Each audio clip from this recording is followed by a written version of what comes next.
उत्तर प्रदेश के पर फरुखाबाद से खबर है। फरुखाबाद में नवागत जिलाधिकारी डॉक्टर अंकुर लाठर ने कोषागार फतेहगढ़ पहुंचकर कार्यभार ग्रहण करने के बाद प्रशासनिक व्यवस्था को लेकर सख्त रुख अपनाया है। उन्होंने स्पष्ट शब्दों में कहा कि किसी भी पीड़ित को अपनी समस्या के लिए बार बार अधिकारियों के चक्कर न लगाने पड़े, यह सुनिश्चित किया जाएगा।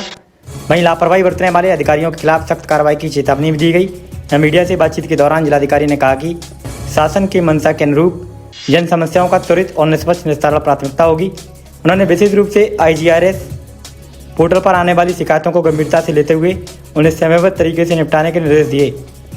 डॉक्टर लाठर ने कहा कि मुख्यालय पर शिकायत लेकर आने वाले लोगों का पूरा दिन खराब हो जाता है, इसलिए उनकी समस्या का समाधान उसी दिन करने का प्रयास होना चाहिए ताकि पीड़ित को तत्काल राहत मिल सके।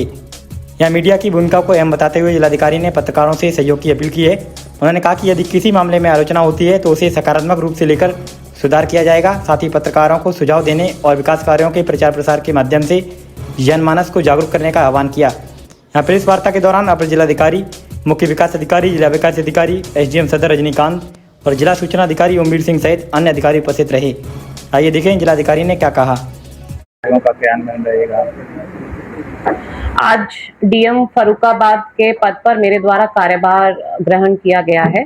मेरे कार्यकाल के दौरान मेरा यही प्रयास रहेगा कि जो जनता की समस्याएं हैं उनको हम अच्छे से सुने, उनका निस्तारण समयबद्ध तरीके से हम करें और उसमें किसी भी प्रकार की लापरवाही ना करें। हमारी यही कोशिश रहेगी, कोई भी व्यक्ति यदि एक समस्या लेकर कलेक्ट्रेट आता है या किसी भी ऑफिस जाता है, केवल कलेक्ट्रेट की बात नहीं है, BDO ऑफिस जा रहा है या फिर तहसील ऑफिस जा रहा है, तो उसे दूसरी बार वहां के चक्कर ना लगाने पड़े। एक जनता के प्रति एक जो व्यवहार है सेंसिटिव, उसको हमें रखना होगा ताकि तभी समस्याओं का जो निस्तारण है वो समयबद्ध तरीके से हो सकेगा। यदि किसी अधिकारी द्वारा भी इस निस्तारण में किसी प्रकार की लापरवाही भी मिलती है तो उनके विरुद्ध भी कठोर एक्शन उसमें लिया जाएगा। उसके अलावा सभी को अपने क्षेत्र में निकलना होगा, फील्ड विजिट्स करनी होगी, केवल ऑफिस में बैठ के कार्य नहीं किया जा सकता। मेरा पूर्ण प्रयास रहेगा कि मेरे साथ साथ मेरे नीचे जितने भी अधिकारी हैं, तहसील लेवल के, ब्लॉक लेवल के, वो सभी क्षेत्र में निकलें और जो क्षेत्र में हमारे कार्य चल रहे हैं, जो हमारी स्कीम्स इंप्लीमेंट हो रही हैं, उनको अच्छे से निरीक्षण करें और उसके हिसाब से अपने आगे की कार्रवाई करें।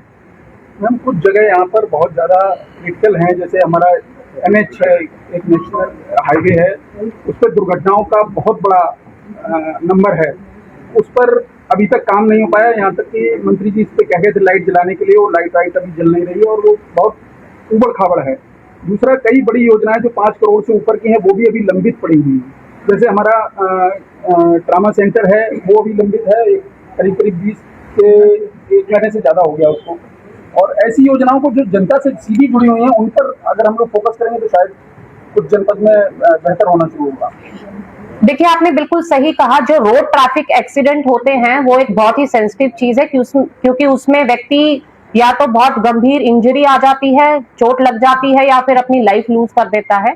तो इसके संबंध में जिला स्तरीय एक रोड सेफ्टी मीटिंग होती है जिसमें सभी विभाग रहते हैं, पुलिस विभाग रहते हैं, RTO रहते हैं, NH के लोग भी रहते हैं। हमारा यही प्रयास रहेगा कि उस समिति के माध्यम से हम जितने भी ब्लैक स्पॉट हम उनको कहते हैं, जहां पर मैक्सिमम एक मानक होता है, जहां पर मैक्सिमम रोड ट्रैफिक एक्सीडेंट होते हैं, तो उन ऐसे ब्लॉक स्पॉट्स को चिन्हित करके वहां प्रॉपर एम्बुलेंसेस को हम वहां पर प्लेस किया जाएगा ताकि एक जो गोल्डन आवर है उसको हम कम कर सकें, समय से एम्बुलेंस प्राप्त हो सके और ऐसा नौबत ही ना आए। इसके संबंध में जैसे कि आपने कहा कि प्रॉपर लाइट की व्यवस्था हो, जो रोड किनारे टेपिंग की जाती है वो रहे और जितना भी हम रोड ट्रैफिक एक्सीडेंट से बचाने के लिए डिवाइडर, प्रॉपर U टर्न हो, साइनेज बोर्ड्स हो, उन सब से संबंधित जो बातें हैं हम उस रोड सेफ्टी मीटिंग जो होगी जिला स्तरीय उसमें हम इसको निश्चित रूप से इंप्लीमेंट कराएंगे। मैडम, आप भी डॉक्टर हैं और क्योंकि फर्रुखाबाद का जो स्वास्थ्य विभाग है वो लचर व्यवस्था पे चल रहा है, तो जनता उम्मीद करेगी कि आप शायद इसमें कुछ ताकत भर पाएं और लोगों को सही समय पर सही इलाज मिल पाए। देखिए, जो स्वास्थ्य सुविधाओं में CMO मुझे लगता है कि देख रहे होंगे, बट जो भी मेरा एक्सपीरियंस है मेडिकल का, मैं जरूर उसको सहयोग देने की कोशिश करूंगी कि उससे जनपद में स्वास्थ्य सेवाओं में कुछ सुधार आ सके। मैडम, प्राइवेट स्कूलों को लेकर बड़ी समस्याएं चल रही है।